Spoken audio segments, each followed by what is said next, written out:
That day, dumating ang mag-asawang David at Felicia, accompanied by Philbert sa bahay ng mga Mortis. Dahil sa wala si Achilles, dali-daling pinasundo ni Aling Nelia si Karen sa bukid. Pinagmasdan siyang maigi ng mukhang mamahaling ginang mula sa sala nang makita siyang papasok ng entrahada. Sanay makiharap sa kahit na anong uri pa ng tao si Karen, subalit bahagyang kinabahan sa puntong iyon. Frances and anything related to him makes her so tense lately. May paksang pinag-uusapan na ang mga ito pagdating ni Karen. Inaalam ni Frances kung nakita na ba ang ina ni Leif na matagal na daw pinaghahanap ng tiyuhin niya. Nais nilang matiyak ang totoong nangyari sa kapatid nito. Noon lang narinig ni Karen na may kapatid pa pala si Frances sa ama. This is Karen, by the way, Achilles' sister. She's the one who looked after Frances nung wala pa kami. Pagpapakilala ni Amalia sa kanya. Of course, we heard about her. Nakakaintriga ang ngiting sumagot ang ginang. How you responded with a time bomb astounds me. Dugtong pa nito. Anybody would do that. Anyway, natutuwa po akong makilala kayo. Sagot naman ni Karen. Same here, anang ginang. Nasabihan mo na si kuya? Tatawagan ko siya. Baling niya muli kay Amalia. Pauwi pa lang siya. You could join us instead. Nagmamadali daw sila. Hindi naman na kami magtatagal. Dadalaw kami sa kapatid ko sa Angeles kaya dinaanan na rin namin itong pamangkin ko bago tumuloy doon. Anang ginang muli. Sa tabi na lang nito ang bakanting upuan kaya doon na rin umupo si Karen. Mukhang nasa late 50s na ito. I am Felicia. Tiyahin ako ni Frances. That's my husband Dave. Si Philbert, pinsan ni Amalia, kasama namin. Sinuklian ni Philbert ang ngiti ni Karen na nasa kabilang sofa, katabi ng mag-inang Amalia at Frances. Sa sentrong silya naman ay ang Ginoong nakaka-intimidate ang dating. Even his sitting position in that group shows superiority. He is in talks, quiet, seems to talk only when it makes sense. Why don't you stay a little bit longer para makapag-abot kayo ni Kuya? I'm sure gusto rin kayong makilala nun. Ani Karen. As much as we love to, ay kausap na rin namin si Amalia. Nakangiti pa rin sagot ng ginang na nagngangalang Felicia. Next week na ang balik namin ng Baguio kasama si Frances. Kasama si Frances? Bahagyang nag-ayos ng upo si Karen. Nagkahagipan pa sila ng binatilyo ng tingin pero mabilis lang. Yes, sa Martes, gaya ng hiling ng kanyang mama. Sagot muli ni Felicia and she looks celebrating about that. That's the day after Achilles' birthday celebration. There are things he needs to settle. The old man in talks responded. Nag-drop out siya sa school last year. We want to formally take him into our custody for a while. Dugtong pa nito. Though it surprises Karen, the old guy looks kinder pala pag nagsasalita. Nagkausap na rin kami ni Amalia. Salo muli ni Felicia. We're here to express our gratitude sa pagtanggap nyo sa pamangkin namin dito. Of course, ani Karen gracefully. Pero alangan ng mata, halatang pilit na tinatakpan ang hindi pagkatuwa. May I ask too kung safe pa para kay Frances ang bumalik ng Baguio? Hindi rin niya pinigilan ang sarili na repasuhin ang paksang iyon. Kay Dave niya ipinatungkol ang tanong subalit sinipat din niya si Amalia. Hindi nagkamali si Felicia. Ramdam niyang may pagtutol sa kalooban ng dalaga sa naunang pahayag pa lang niya. Yeah, definitely. Sagot ng matandang Ginoo. We knew who's behind Rigor. Karen stressed out subalit mahinahon at puno ng paggalang. Unorganized criminals. Anong plano niyo pagdating ng Baguio? I mean, you mentioned his education. Will that be possible right now para sa kanya on that place? Hagyang napaunat ng upo ang nakadikwatro ng si Frances, adjusting his breath. Hindi rin inaasahan ni Felicia na hanggang doon nang nalalaman ni Karen patungkol sa pamangkin. That secret is safe even to Achilles. Mukhang malalim nga ang naging connection ni Frances sa dalaga gaya ng nabanggit ni Philbert. There's a game plan. We are here to settle things out kaya nais namin siyang isama. Sagot muli ni Felicia. Kailangan din ni Sir Robert ang anak niya. Ay sakit kasi yung matanda. Philbert is hoping na makukumbinsi iyon ng madali si Karen. Anong sakit? Lung cancer, stage 3. Nailing-iling si Karen. This is ridiculous. They are taking Francis back to that monster. Kumot may sakit na ito? Amalia, baling niya sa ina ng binatilyo, humihingi ng justification. I agree dahil gusto kong magkaayos silang mag-ama. Sagot ni Amalia. This is a good chance. Maybe Robert can be more open this time. But how about him? His own well-being? Giit pa rin ni Karen. Karen? Francis tried to interrupt her. Saka hinarap ang mga bisita. Patayo na. Excuse us, mag-uusap lang kami. Saka binigyan ng sinyal si Karen na lumabas muna. You seem to have come up already with the decision. Sabi na lang ng dalaga sa binatilyo sa halip, mukhang walang planong tumayo at sumunod dito. Hindi nakatinag agad si Francis doon. Alangan na nanatiling nakatayo nang makitang wala pa ring balak na tumayo si Karen at umalis doon para makipag-usap muna sa kanya. Nilapitan na niya ito. He has no choice but to converse with her in front of them. Yes, iyon sana ang gusto kong sabihin sa iyo nung isang gabi. Bagamat hininaan pa rin niya ang tinig doon. Pero dinig na dinig pa rin sila ng mga kasamahan sa sala. Nagkatinginan ng mga nasa sala. They are not even moving and remain silent. Well then, what more can I say? Good luck. Habang tumatango-tango si Karen, convincing herself that she's just doing perfectly fine in letting him go. You're making this hard for me. Masuyong ngisi sa labi ni Frances. Di na nakatiis na napatikhim ang Ginoo. Kahit si Amalia'y natatameme sa kinaupuan niya. Hindi niya alam na may ganong eksena sa pagitan ng anak at ng hipag. I'll be back very soon. Wika pa ng binatilyo. Subalit, hindi na nakatingin sa kanya si Karen. Binawi naman ni Felicia ang usapan.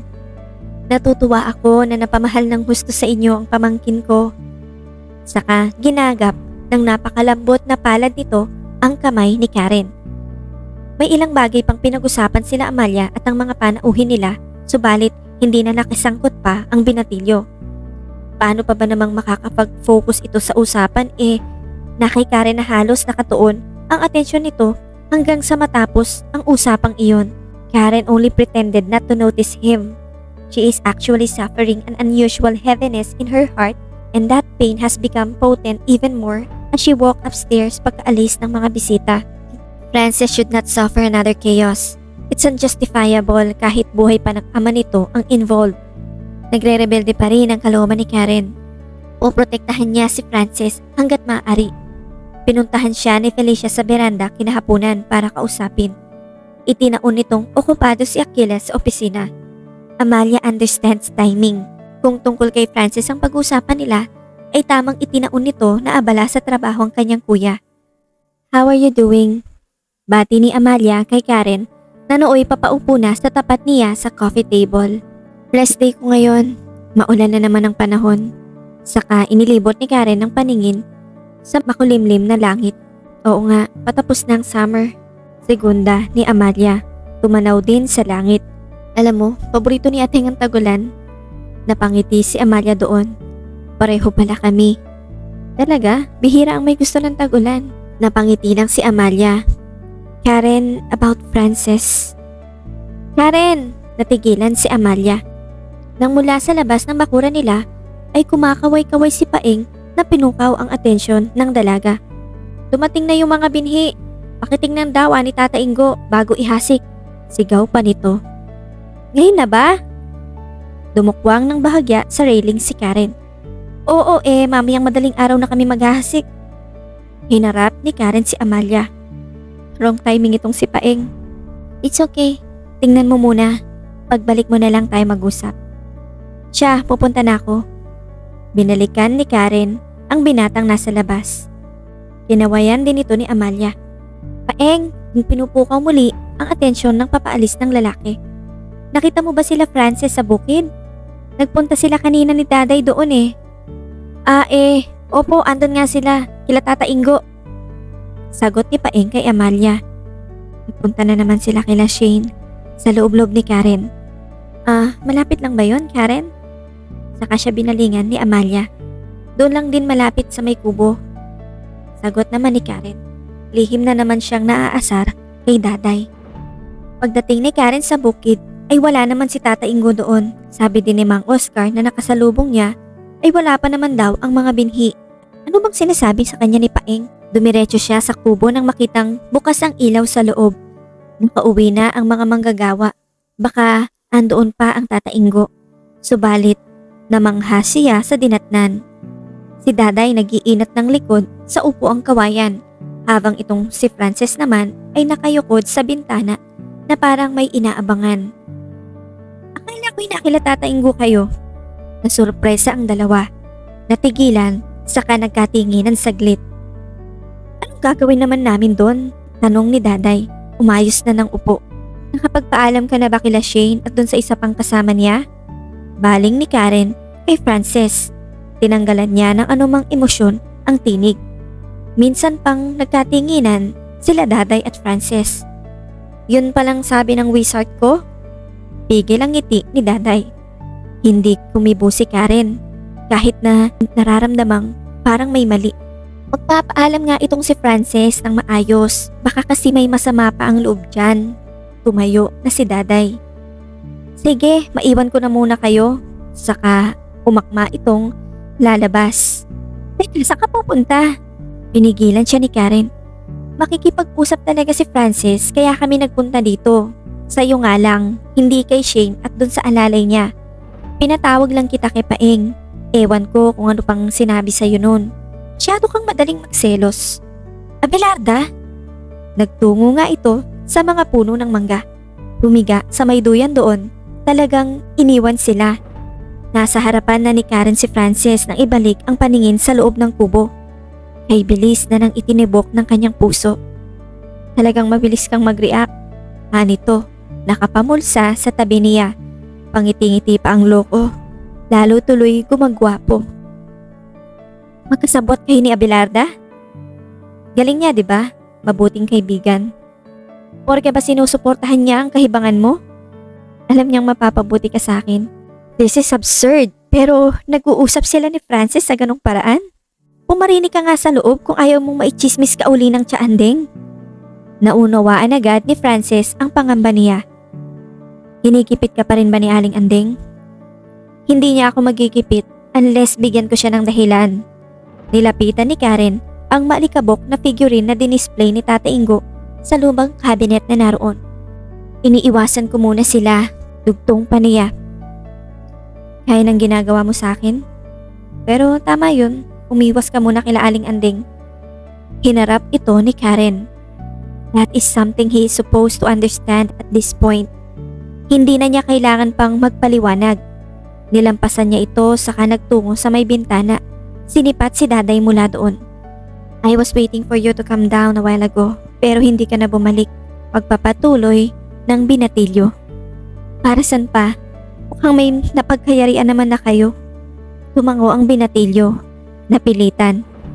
Bakit pakiramdam ko may mali sa gagawin mo at walang gustong magpayo ng tama sa'yo? Maraming brain cells ko ang namatay just so I could end up with that decision. Isa pa, hindi rin naman titigil si Rigor. Dinabihan na siya ni Frances sa may bintana. Rest in peace to your brain cells then. How I wish I could kill that Rigor as well. Natawa ang binatilyo doon. Maya-maya pa'y pinagmasdan siya nito as if he's keeping a memory of her face. Alam mo ba kung anong mas madaling gawin? Anito, sumandal na sa bintana. Humalukip-kip na para bang handa nang ituro sa kanya ang isang basic na katotohanan. Ang manatili dito kasama ang mama. Ituloy ang buhay kasama ka. Kalimutan na lang ang nakaraan. And the best part, bantayan ka kay Benedict just to make sure that you will not end up marrying that guy. Saka ito muling napangisi. He seemed amused by the idea. Nagpatuloy ito. But there are things that will haunt me. Saka napatingin sa mga bulto ng abono sa sulok. Ako na lang ang pamilya ni Robert. Ng papa. Gusto ko siyang bigyan ng pagkakataon. Our lives is uncertain. Does it really matter now kung anong madali? I can't just let him be. Iyan din ang dahilan kaya ayaw mong ipaalam sa mga pulis ang mga nalalaman mo that you are really protecting him as well. Ani Karen. Siguro nga, all along alam ko galit ako sa kanya. But now I feel like I can't lose him any sooner. I'm confused. Iyon lang ang natitiyak ko. Ayoko muna siyang mawala. Paano kung ikaw naman ang mapahamak? Kung hindi sa ama mo, maybe his involvement with that syndicate. Napangisi muli ang binatilyo. Ni hindi ko nga alam kung saan ko ilalagay ang sarili ko sa kasalukuyan. Paano magpapatuloy kung hindi ako babalik?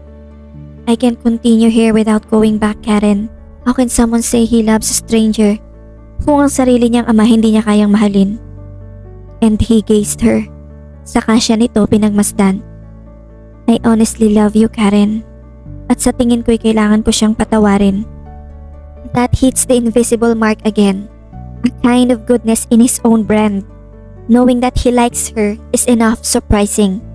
But hearing him say these words it is like coming alive. She is wanted, sincerely, truthfully. Go and forgive your father, but I hope you don't put yourself into another trouble. Thank God that ever-reliable super-ego still teaches her to stay calm. Mapapadali mong lahat para sa akin, Karen, if you will stay away from that Benedict. Nakikiusap, saka masuyong hinawi ni Frances ang kanyang buhok. Let him go. Akala mo'y kung sino itong nag-uutos kay Karen. Subalit hindi iyon ang problema. It's Achilles. Her brother worship modesty. He's obsessed, paranoid with public opinion. At ayaw niyang masaksihan ni Frances ang bahaging iyon ng kapatid. I'm sorry. Saka inalayo ni Karen nang bahagya ang sarili sa binatilyo. Tinumbok muli ang manggahan. Nagkunwari pang hindi nakalingon sa kanila itong si Daday. Frances's eyes search her face for further answer. Kalimutan mo na lang ito, Frances. I can't love you. I don't think so. Sagot naman nito. Napailing si Karen doon. Nagpoprotesta. Nararamdaman mo rin yun, di ba? Frances did not try to conceal it anymore. The struggle and the confusion. Nararamdaman mo din, di ba? Pero nandyan pa rin kahit galit ka na sa sarili mo. Nandyan pa din. Nararamdaman mo pa din. Ayoko mawala. Nararamdaman mo rin ba yun, Karen? Nararamdaman din niya. Nagpatuloy ang binatilyo. So strong. It's so good pero hindi naman para sa'yo. Maling tao at pagkakataon. Pwede kaya akong gumawa na lang ng mabuti para sa iba so that I can release this beautiful thing inside of me? Alam ni Karen na tinutukoy nito ang pagpapatawad sa kanyang ama. Napakalinis ng puso mo, Frances. Naiusal na lamang niya. Hindi na nakatiis. Lumanding ang mga daliri ni Karen sa mukha nito. Touch him. Just with the fingertips. Hindi niya na pinaghandaan ang mga susunod na mangyayari. And is in love with you. Sagot naman ni Frances. Kinuyom ang palad ni Karen na nasa mukha nito. Inang ko, gagawin na nila. Si Daday habang nakatanaw sa kanila sa bintana mula sa manggahan. Malapit nang mag-isa ang mukha ng dalawa. Makapangyarihan pa din ang pagmamahal. Nagtagumpay pa din ang pag-ibig. Sa loob-loob ni Daday. Palusong na nun sa kubo ang kararating lang at nagmamadaling si Achilles. Anak na! Kandahulog ang kasambahay sa duyan. Dahil sa malalaki ang hakbang ni Manong ay naunahan pa rin siya nito nang makarating sa kubo.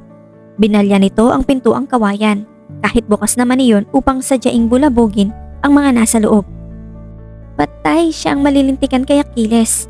Bago pa man nakahuma si Frances ay mabilis nang nahablot nito si Karen palayo.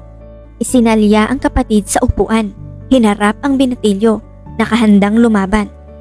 Mabilis na dinaluhan ni Daday si Frances nang mapasubsob ito sa bintana matapos saktan ni Achilles. Yumakap si Karen sa kapatid ng akma nitong dadaklutin muli ang binatilyo. Iniharang na ni Daday ang sarili sa pagitan ng dalawa. Tila walang balak magpaawat ang Manong. Hindi pa halos makarecover noon sa suntok nito si Frances. Manong, ako may kasalanan dito. Pagmamakaawa ni Daday. Tinabig lang siya ni Achilles upang harapin muli ang anak-anakan nito. Ano sa tingin mong ginagawa mo? Anong katarantaduhan tong ginagawa ninyo? Bulyaw nang namumulang si Achilles. Hindi ba nag-usap na tayo? Sumbat nito sa kakinwelyuhan ang binatilyo. Then why you are surprised? Tugon ni Frances. Minsan pang sumubsob ang binatilyo sa mga upuan nang sampalin ni Achilles. Kuya! Anong pinakita kong hindi maganda sa'yo, Frances? Kita ni Daday ang pagtitimpi pa rin ni Achilles habang hawak ng mangiyak-ngiyak ng si Karen. Hindi mo gugustuhing sagutin ko yan sa harapan nila, sagot ni Frances. There he goes again. That strong emotion again, getting into the peak. But once it reaches, ay sasakupin ng mas mahinahong puwersa. Alam ni Frances, pagsisisihan din niya sa huli anumang pagpapaubaya niya ngayon sa malakas na puwersang ito. Dahil ang mas mahinahon at mas mapagpahinuhod na puwersa ay siyang higit na makapangyarihan. Get inside the car, Karen. Hindi ganoon ang normal na dapat itugon ni Achilles. Kilala ito ni Daday. Maging ang pagkahumindig nito sa sinabi ni Frances ay napansin niya. Kuya, umalis ka na rito, Karen. Bulyaw nito sa kapatid. Mag-uusap tayo, Daday, hindi pa ako tapos sa'yo. Hintay munang makalabas ni Manong si Karen bago isiniwalat iyon sa kabinalingan si Frances. Haharapin kong lahat ng mga akusasyon mo. Saka na sila nito nilisan. Hindi matatahimik si Daday hanggat hindi naunawaan anumang kabuluhan ng mga salitang binitiwan ng dalawa. That's a dream and it hits Karen very hard. At alam niya na kailangan niya ng gumising. Hindi naman mawari ni Achilles kung bakit hindi matigil ang pag-iyak ng kanyang kapatid buhat kanina. Ngayon mo sabihin sa akin nag-overreact lang ako. Puna ni Achilles sa di matigil na pagluha ni Karen ng tahimik. Hindi mo siya dapat sinaktan, kuya. Matatag pa ring wika ng dalaga. Tiniis na huwag suminghot. Ayaw ipahalata sa kapatid kahit papano ang totoong damdamin na masama ang kanyang loob. Narinig mong pagsagot niya sa akin. May dahilan nga ba? Bakit gano'n siya magsalita sa'yo? Hindi kumibo si Achilles. Suppose na may problema nga kayo. Hindi yun dahilan para pagbuhatan mo siya ng kamay. Ano na lang pinagkaiba mo sa ama niya? Tangina naman, Karen, huwag mo akong maipagkukumpara sa gagong yun. Anong plano mo? Sunduin mo siya. Mag-usap kayo. Huwag mo akong pangunahan.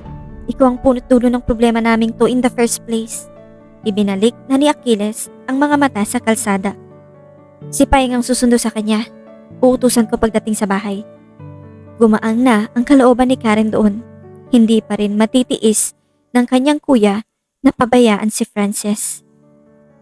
Samantala, sa tanggapan nila Jervis sa kampo, sinagot niya ang tawag. Saan niyo siya gustong dalhin ko? Lumabas ng tanggapan sa departamento nila sa kampo si Jervis para sagutin ang tawag na iyon. Sa Batangas, anang nasa kabilang linya, si Rigor. May lilinawin lang ako sa'yo. Hindi niyo ako pwedeng hinga ng pabor kung ganyang klaseng impormasyon lang ang ibibigay ninyo. Balik ni Jervis sa kausap.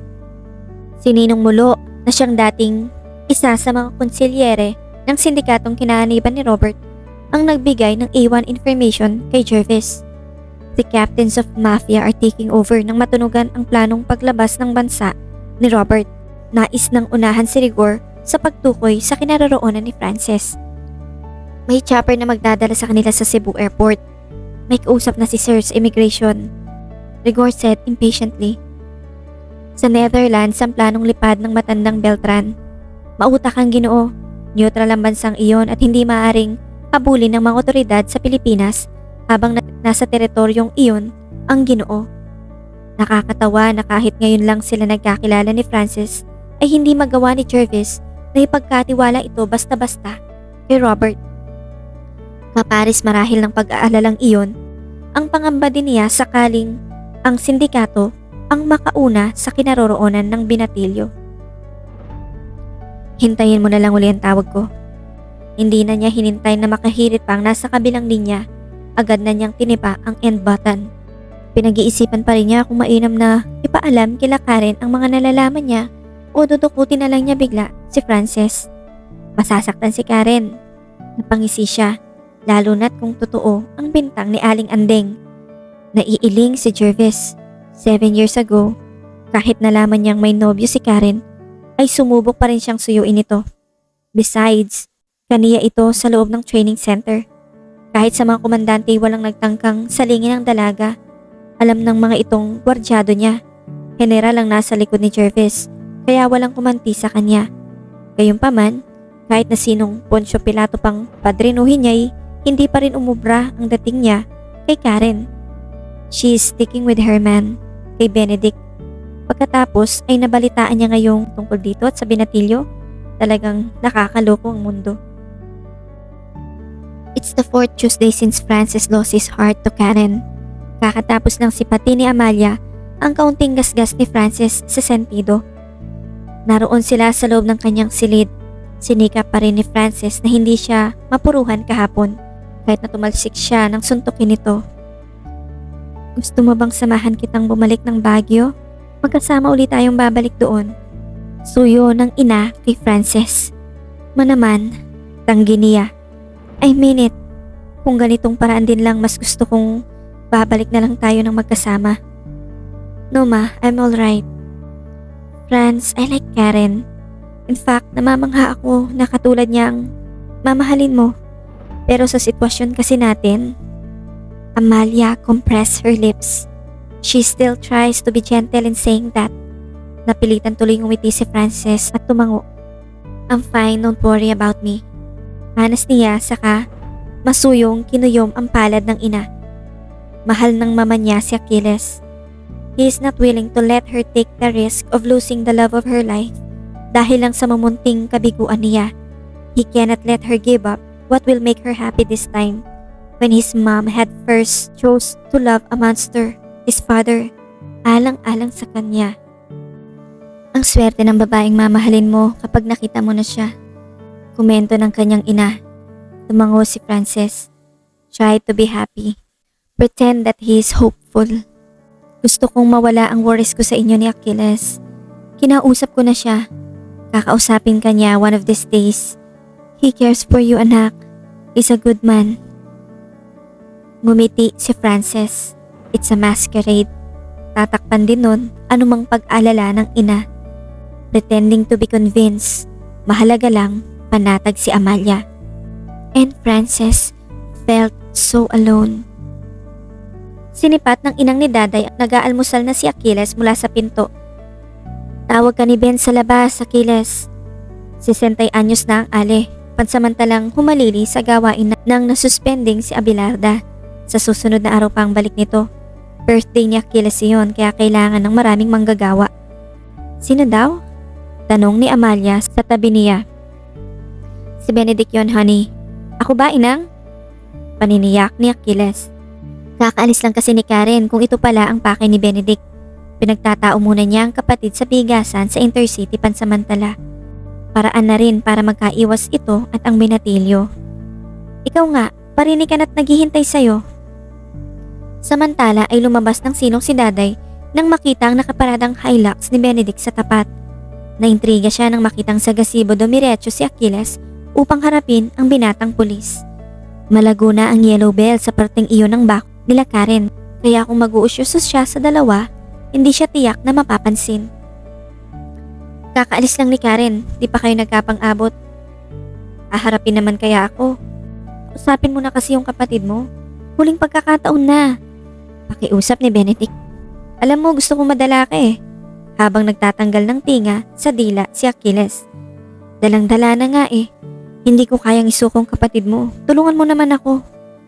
Walang gaanong reaksyon mula kay Achilles. Abala na ito sa pagte-text. Huy!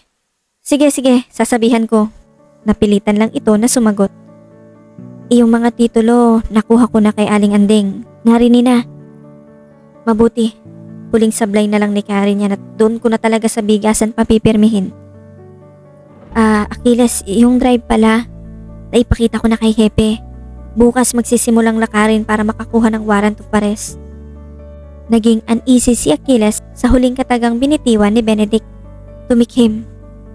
Ganun ba? Saka inilibot ang paningin sa bakuran. Nag-aalala na baka may magawi sa kinaroroonan nila't maringgan ang kanilang pinag-uusapan. Tiyakin mong hindi madadawit ang pangalan ko dyan. Achilles is still uncomfortable saying those words. May privilege of communication naman. That's why Francis cannot be liable sa hindi niya pagsasalita laban sa kanyang ama. Mainam naman. Samantala, nahawakan ni Daday ang labi nang marinig iyon. May itinatago si Achilles. Hindi maiwasang mag-isip ng mali siya matapos niyang usisain at pinagkatiwala namang ipagtapat sa kanya ni Frances ang tungkol sa fake na IED, provided na hindi ipapaalam ni Daday kay Karen o kahit na kay Paeng pa. Ang nilagay namin sa report ay galing ito sa isang informant. Pagpapatuloy ni Benedict. Huwag na natin pag-usapan ngayon yan. Punta ka sa Makalawa na magkausap kayo ni Karen. Salamat. Hindi ko na siya bibigyan ng problema. Pangako. Siguraduhin mo. Kita mula sa bintana ng guest room ang dalawang lalaki na nag-uusap sa bakuran. Kakatayo lang noon ni Frances mula sa 2 araw ng pagsubsob sa kanyang laptop. Trading his sister into that guy. Anong klaseng buhay bang pinapangarap ni Achilles para sa kapatid niya? Nakalimot na naman siya. Tinapos na pala ni Karen anumang pag-aasam na mayroon siya. Sa 3 araw mula ngayon ang alis niya. Finally, he is eager to know how to live again out of Achilles' family sphere. Kinabukasan, dinig ni Daday hanggang kusina ang boses ng event organizer na si Patricia o Peter nung hindi pa nagko-crossdress. Naintriga ang kasambahay nang lumabas ng bakuran. Pinatawag ng bading ang lahat ng mga bagets na imbitado sa party ni Achilles, kaya maraming tao sa kanang bahagi ng bakuran. Pagkalusot ni Daday mula sa kusina, nakita niya agad si Manong. Pinupuna ang mga pakulo ng bating na organizer. Si Manong pa, ayaw nito ng maraming kaartehan. Napangiti sa sarili niya si Daday. Dumiretso sa mga bulaklak at halamang ornamental na kakadeliver lang. Nakahamba lang sa may driveway. Tumulong siyang itabi ang mga iyon para di masita ni Achilles. Nanaig pa rin sa celebrator ang maarting organizer. Andun na nga naman ang mga kabataan. Ba't di pa ituloy ang gimmick nito? Mga kapitbahay, anak ng mga manggagawa sa bukid, mga pinsan, kahit nga si Julia ay naroon. Pati si Margot at Frances ay hinila ng bading. Dinig ni Daday, 15 pares lahat. 44 na si Achilles, so kulang pa ng 7 pares. Parang mob sweet dance ang tinatrabaho ni Patricia, kasama ang couple na sila Achilles at Amalia. Birthday at engagement celebration kasi iyon dahil formal na ipapakilala sa mga kamag-anakan nila si Amalia. Kaya siguro pinupush ng mading na organizer na dapat may kilig factor. Dali, hanap na ng kapareha. Palakpak ni Patricia matapos magwagi kay Achilles. Kung nag-prom kayo, basic na lang sa inyo ito. 1, 2, touch. Mga lalaki, yung kaliwang kamay sa likod ng balikat ni girl. Tanda na ni Patricia. Alala pa ni Daday nung una itong mag-out. Sariwa pa. Dami niya na. Bubuhati na sana ni Daday ang mga tulips na nakababad sa timba nang dumating si Karen. Iniwan na sa labas ng gate ang kotse. So, kumusta naman ang pagtitinda ng bigas? Bati ni Abelarda dito. Si Bebet yun. Ano lang pala ang trabaho mo dun? Bibilang ng tao. Buti naman nakabalik ka na. Dinadaan na lang nila sa tawa ang kalukuhang parehong kinasangkutan nila, kaya tuloy nabalasa ni Achilles. Panay daw lugaw ang sinaing niyo di naman sanay magtubig ang matatanda, pati guhit ng kaldero nalilimot na. Ani Daday, si inang mo kaya yun? Sagot naman ni Karen. Si ating daw ang may hawak ng kaldero 2 araw na. Tawanan sila. Nahagip ng mga mata ni Karen ang mga kabataang nagsasayaw sa kanang bahagi ng bakuran. Day off mo? Tanong muli ni Daday. Sana, baka kasi may iutos pa si kuya. Mainam pa pala nung nasa bukid ka Hawak mo kahit papanong oras mo. Komento muli ni Daday habang pinapanood ni Karen ang mga kabataan. Margot made a small turn. Si Frances ang guide o kapareha nito. Namimiss ko na ang amoy ng basang bukid ani Karen, pero nasa mga sumasayaw pa rin ang tingin. First week of May kaya nagsisimula ng magkaroon ng mga ulan tuwing hapon. Ano bang amoy ng basang bukid? Di pinipig. Pagkatapos, gumiya ni Margot, tinanggap siya ng mga kamay ni Frances. Sinalubong, iginiya. Then, they swayed in a complete circle. Sila lang ang di binabantayan ni Patricia sa pagsayaw. Sila lang ang hindi namamali. Marunong ang guide ni Margot. Frances can make such movement very naturally. Ginutom tuloy ako. Komento pa rin ni Daday pagkadinig sa pinipig. Sinundan na ni Daday ang tanaw ng kaibigan. Tama naman ang hinuha niya. kay Frances ito nakatanaw. Napalingon din ng binatilyo. Nakaramdam. Huli siya. Mabilis na nagbawi ng tingin si Karen. Kahit si Margo, napaghahalata sila. Karen overheard from Amalia earlier na nag-aayos-ayos na ng mga gamit si Frances. Psst! Pareho silang lumingon sa sumutsot si Achilles, palabas uli ng bahay. Balik-balik sa kusina.